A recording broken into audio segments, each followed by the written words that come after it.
Muy buenas noches. Mire, yo creo que usted como yo estamos fatigados del tema del COVID-19. Llevamos ya 10 meses que se registró el primer caso y han muerto casi 100,000 mexicanos. Ya superamos la cifra del millón de personas contagiadas en territorio nacional. Sabemos que se ha reportado en las últimas semanas un incremento en el número de contagios en algunos estados, como en la Ciudad de México, en Durango, en Chihuahua, en fin.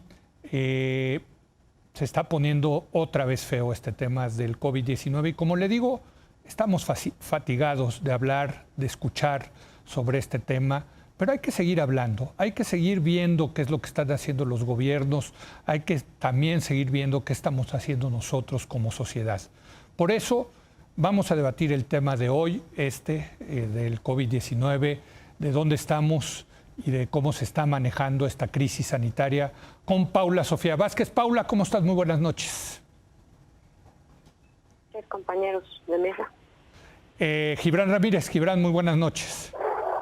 Buenas noches, Leo. Buenas noches, contertulios. Y Carlos Bravo, regidor. Carlos, muy buenas noches. Hola, muy buenas noches a todos. Pues hoy tú escribes al respecto sobre este tema. Pues ahora sí que platícanos de qué va tu artículo de opinión el día de hoy sobre el COVID-19.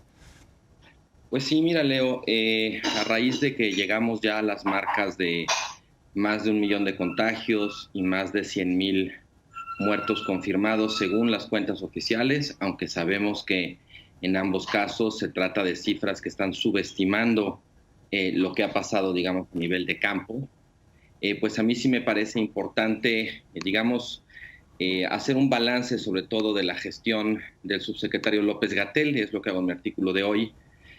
Reconozco que la labor que tenía frente a sí el subsecretario ya de por sí era francamente muy difícil, pero también me parece que él ha sido un muy mal administrador del propio desgaste natural que tendría en ese encargo.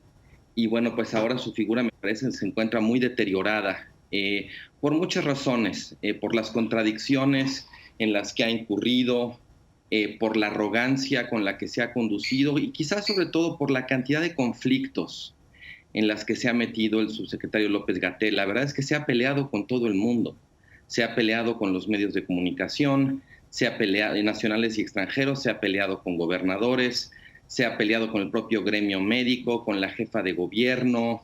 En fin, realmente ha sido un factor más de división que de unión, ¿no? Pero en esto sí me parecería muy importante para tratar, digamos, de calibrar la discusión, admitir, digamos, que es una exageración responsabilizar al gobierno de la pandemia, de todos los fallecimientos, de todos los contagios. No, bueno, nadie hace eso, Carlos. Creo que sí hay de pronto una cierta tendencia a hacerlo, casi como si el gobierno, pues como si López Obrador o López-Gatell hubieran creado el virus. No. Y creo que eso, digamos, hay que descartarlo de entrada. Por ahí no va la cosa, y hay que hacerlo, digamos, por precisión, pero también para tratar de encauzar la discusión por un rumbo más productivo, porque también creo que del otro lado de pronto hay quienes optan por hacer como si el gobierno no tuviera responsabilidad alguna en la gestión de la pandemia, en la contención de sus impactos sanitarios, sociales, económicos, ¿no?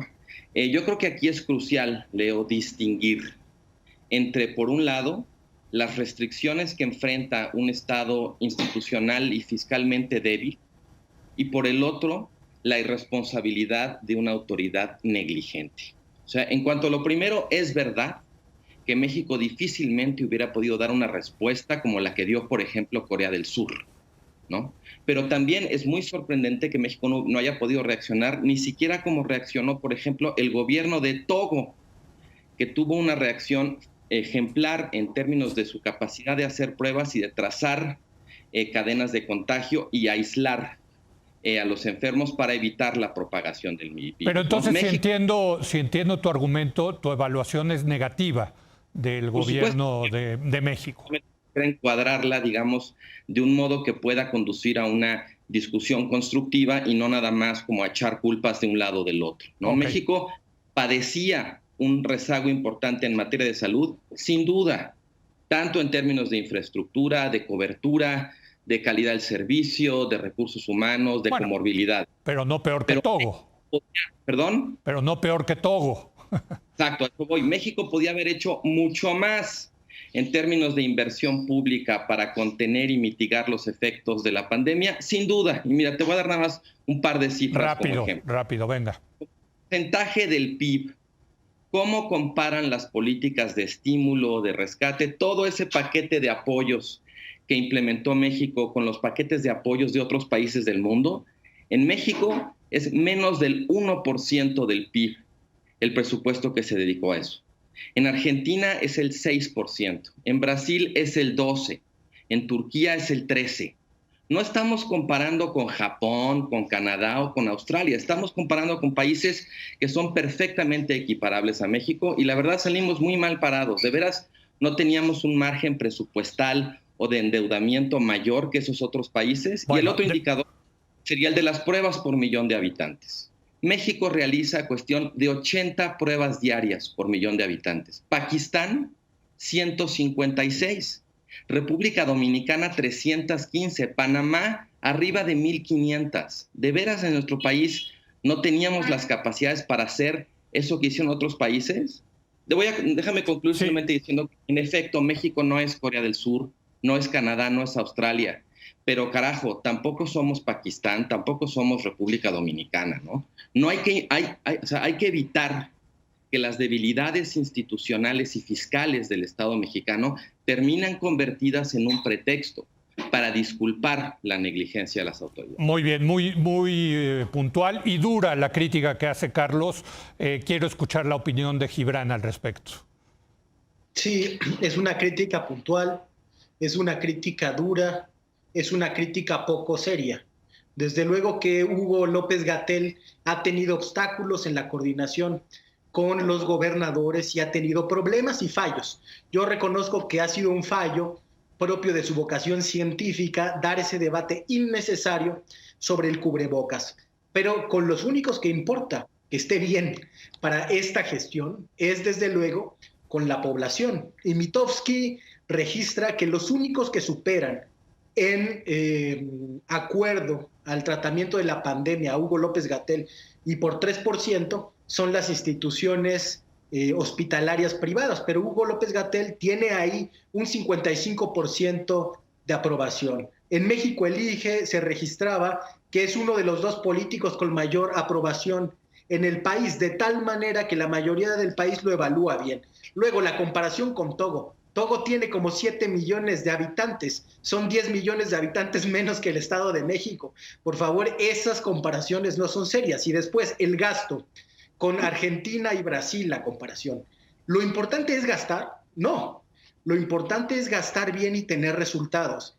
Y tanto Argentina cuanto Brasil no superan en el número de muertes por cada 100,000 habitantes, de tal manera que ninguno es un ejemplo para México en la manera de gestionar esta pandemia. Para evaluar una política pública tenemos que partir primero de las condiciones, después de los objetivos y finalmente aquilatarlos con los méritos en el cumplimiento de esos objetivos. Primero, las condiciones. El abandono de la infraestructura hospitalaria los últimos 30 o 40 años. Segunda, somos el lugar 6 mundial en incidencia de diabetes. Tercera, somos el lugar 8º mundial en incidencia de obesidad. Cuarta, tenemos más del 60% de la población en informalidad laboral y esto es directamente sin acceso a la seguridad social. Ese es el país que tuvo que gestionar López Obrador y López-Gatell. Después, el objetivo. El objetivo era diferir los casos diarios para que nunca se rebasara la capacidad hospitalaria y evitar entonces las muertes que podían ser evitadas por falta de atención médica. Había otras que no podían ser evitadas. Y finalmente, creo que podemos evaluar y tener un acuerdo en los siguientes méritos. Esos objetivos que fueron trazados y anunciados desde el principio se lograron.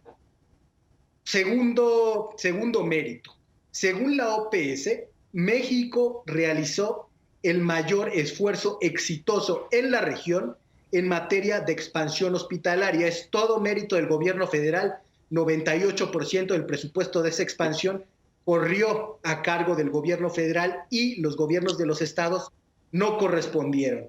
Y tercera, tenemos en muertes por cada 100,000 habitantes el quinto lugar en América Latina y tenemos en el mundo el lugar 9, cuando tenemos los que les dije, el sexto en obesidad y el octavo en diabetes. Entonces creo que estas correlaciones son muy claras de cuáles eran las posibilidades que teníamos de gestionar. Estábamos en una de las peores situaciones y, sin embargo, los objetivos de política pública se lograron. Ahora, muy bien. Creo que también hay cosas que han estado mal. A ver, espérame, Gibran, déjame interrumpirte ahí para que entre Paula Sofía al debate, porque tenemos, me parece, dos visiones, dos opiniones muy diferentes, la de Carlos y la de Gibran, y quiero que Paula Sofía diga pues con quién está más de acuerdo, si con Gibran o con Carlos.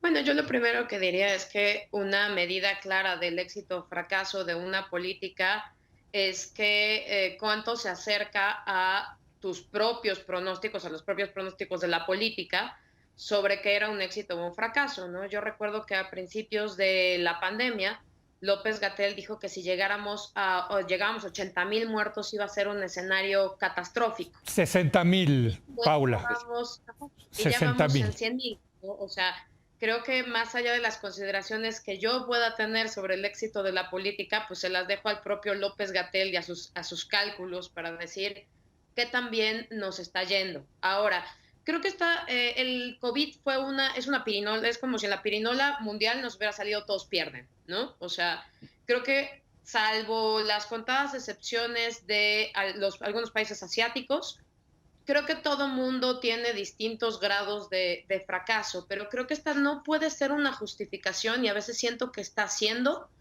para ya dejar un poco que las cosas salgan simplemente como pueden salir de aquí a que haya vacuna, ¿no? Siento que ahorita estamos como apostando mucho al tema de futuro, bueno, pero ya va a venir la vacuna pronto y estamos tratando como vender esos éxitos a futuro de que ya compramos las vacunas, ya tenemos una apuesta para no sé qué, sin tomar en consideración que la pandemia todavía va a durar un año más. Y entonces, pues ahí yo sí recupero esta distinción muy linda que hace Garzón Valdés entre calamidad y catástrofe, ¿no? O sea, catástrofe es un hecho natural y calamidad es un mal manejo de ese hecho natural que hace que las cosas se vuelvan muchísimo más trágicas. Y en ese caso, pues yo creo que la gran calamidad aquí son pues lo que yo llamo las 50 sombras de la irresponsabilidad a todos los niveles. O sea, creo que hay para repartir irresponsabilidades en todos los niveles. En el nivel federal yo creo que sí hay una desestimación,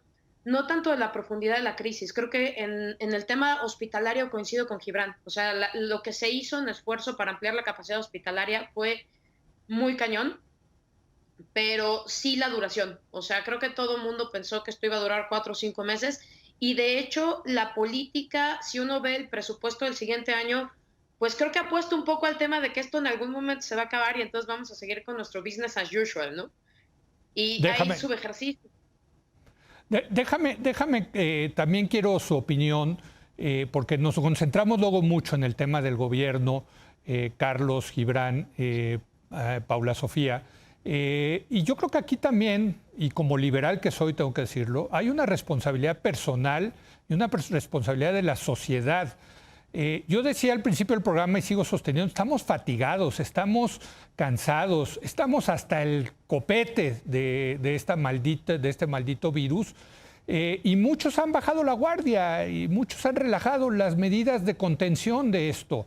Se entiende, pero pues eso nos va a llevar, Carlos, a, como está ocurriendo, un aceleramiento, una aceleración de los contagios. Sí, Leo, mira, déjame añadir lo que estás diciendo dentro de la ecuación que estaba planteando. En efecto, creo que no debemos pretextar las debilidades institucionales ni fiscales del Estado mexicano para disculpar la negligencia de las autoridades. También creo que no deberíamos pretextar la negligencia de las autoridades para exentarnos de nuestra responsabilidad, tanto individual como colectiva. Efectivamente, sería, creo, un error asumir que el gobierno tiene que hacerlo todo. El gobierno no puede hacerlo todo. No, claro. Y también es cierto que nos ha quedado a deber. También es cierto que los ciudadanos pues tenemos que asumir la responsabilidad que nos toca. En ese sentido, yo digamos tengo como un balance mixto, porque dependiendo de en qué momento de la pandemia, me parece que la sociedad ha respondido a veces mejor, a veces peor. Me parece deplorable ciertamente esta de pronto como práctica de decir, pues el gobierno ya no se lo toma en serio, entonces yo tampoco lo voy a hacer. Me parece que es una forma de capitular a la responsabilidad que tenemos todos para con todos. Pero también creo que la sociedad de alguna manera necesita ser ayudada para obedecer las indicaciones. Una pandemia es una, por un lado es una catástrofe, pero por el otro lado es una calamidad cuando no se gestiona correctamente. Y lo cierto es que las personas no somos tontas, pero tenemos muchas dificultades para poder calcular los riesgos en escenarios de tanta incertidumbre y de tanta fatiga, como estamos diciendo. Y creo que ahí ciertamente ha habido un problema de comunicación, más allá de los problemas de la gestión en términos de política pública, de respuesta sanitaria o económica a la pandemia. Creo que también ha habido un terrible problema de comunicación, porque los mensajes han ido cambiando con el tiempo, ¿no? De hecho, ahorita ya no estamos en ese momento de la discusión, pero creo que uno de los ejemplos más emblemáticos de eso fue el quédate en casa cuando tuviera síntomas, ¿no?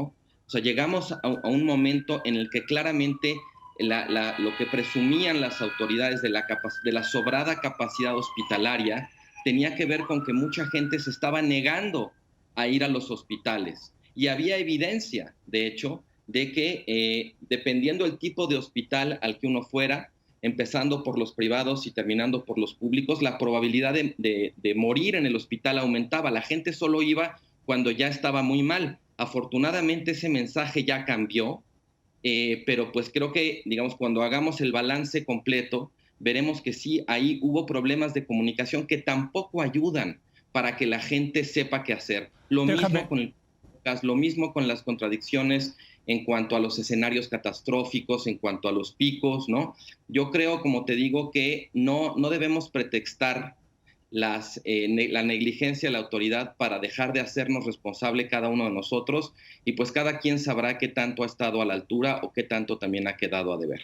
Déjame preguntarte, Gibran, porque tú te contagiaste de COVID-19 después de andar pues prácticamente por varios estados de la República en pues tu aventura electoral de querer ser el presidente de Morena. ¿Valió la pena? ¿No sentiste que estiraste mucho la liga? O sea, ¿cuál fue tu responsabilidad en todo esto? Fíjate, Leo, que no me contagié en la gira, sino de semanas después. Sí. Yo anduve por todo el país, organizamos actos casi siempre de menos de 100 personas, con sana distancia, con termómetros, con gel, y no tuvimos noticias de contagio. Yo no me contagié, nadie de mi equipo se contagió.